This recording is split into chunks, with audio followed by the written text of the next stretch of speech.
Bueno, bienvenidos a esta segunda parte del año, este segundo cuatrimestre, donde vamos a trabajar, a continuar trabajando con Historia de la Educación Argentina. En este caso, vamos a trabajar con un periodo comprendido entre el 16 y el 45, donde vamos a ver dos momentos muy, muy interesantes, ¿no? Que van a ser eh, el radicalismo y la década infame, ¿no?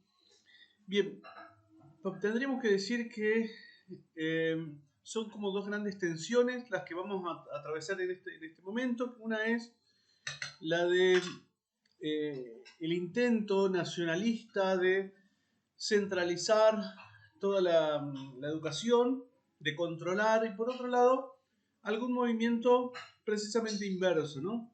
Por descentralizar. Vamos a ver que hay dos intentos de reforma en la época, ¿no?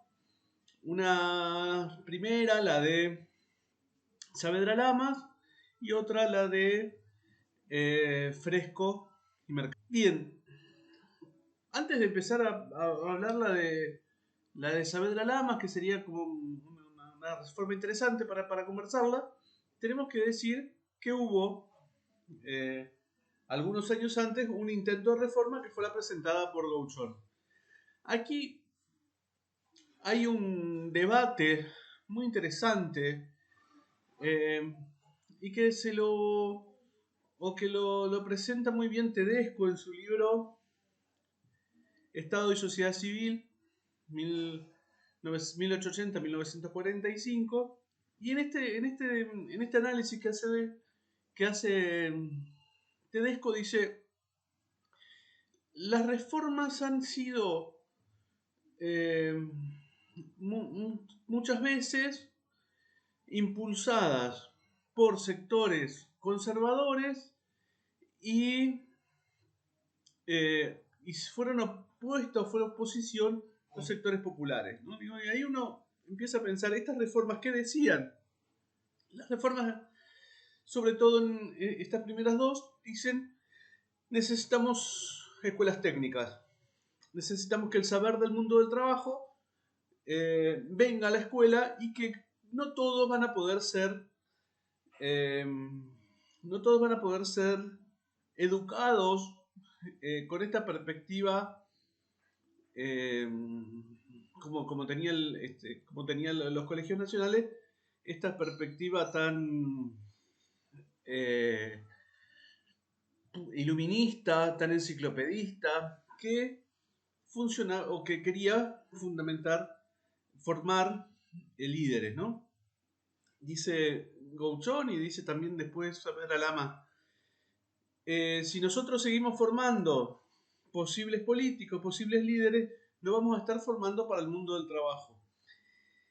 Y aquí es donde aparece un hilo, ¿no? Digo, cuando se suponía que la formación técnica, la formación del mundo del trabajo, iba a llevar a que haya una mejora sustantiva en los empleos, en el mundo precisamente de obreros y clase media. Digo, esto es el modelo americano, sucedió así, ¿no? Donde en Estados Unidos muchas eh, escuelas se dedicaban precisamente a generar ingenieros técnicos para el mundo industrial. En cambio, en la Argentina había una resistencia de los sectores populares a que haya una formación desde el mundo del trabajo. De estos saberes prácticos, ¿no? Ahí tal vez uno puede ir entendiendo la cuestión, esta contradicción que presenta Tedesco, precisamente porque el mundo del trabajo no presentaba en esa época una complejidad demasiado fuerte. De hecho, lo que dice Gouchon es: formemos en escuelas eh, que enseñen a trabajar la tierra, que enseñen los saberes del campo, ¿sí? Que haya una escuela, un circuito de formación para esto. Y este circuito de formación se entendía también en las clases populares de que no era necesario, ¿no? Digo, va a tener que ir a estudiar para que haga lo mismo que yo. En ese término es donde hay un choque de ideas y de intereses. Pero sí, dice, nos interesa, dicen las clases populares,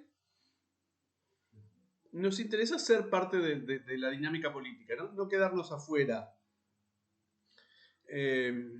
A lo cual, desde algunos sectores dicen, bueno, si seguimos formando bachilleres, si seguimos formando gente que no tiene saberes prácticos, vamos a seguir formando empleados del Estado, ¿no? Y esto resulta un problema para la época, ¿no?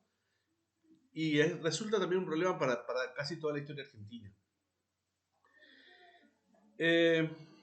Uno tendría que también preguntarse, digo, ¿se acuerdan que nosotros hablábamos de los circuitos en los cuales transitaban, ¿no? Digo, por un lado, la gente de dinero iba a los colegios nacionales, a las universidades. Las clases medias van a tratar de meterse en este circuito. Y en ese meterse en el circuito, muchas veces quedan afuera. Y ese quedarse afuera era ser parte después de intentar entrar en el sistema administrativo del Estado Nacional, de los estados provinciales, o ser parte del sistema político, ¿no? De tener favores, de ser políticos profesionales de alguna manera.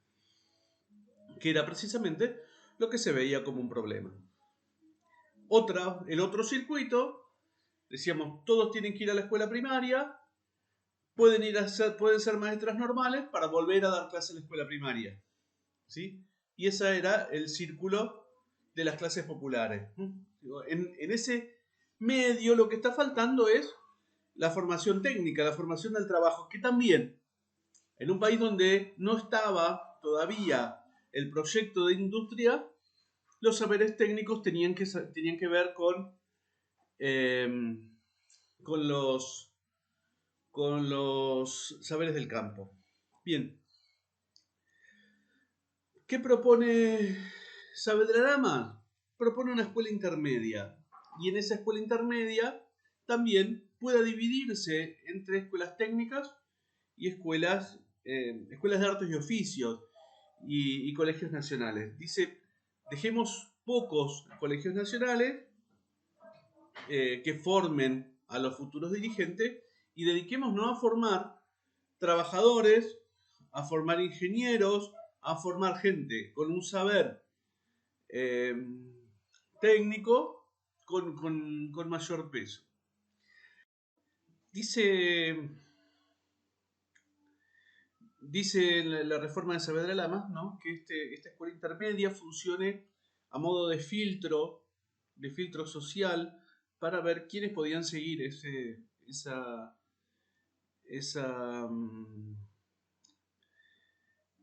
formación para ser líderes y quiénes iban a servir para el mundo del trabajo, ¿no? Digo, hay en el fondo una mirada muy llena de determinismo social, ¿no? Digo, más que de determinismo, de evolucionismo social, porque incluso habla de selección natural.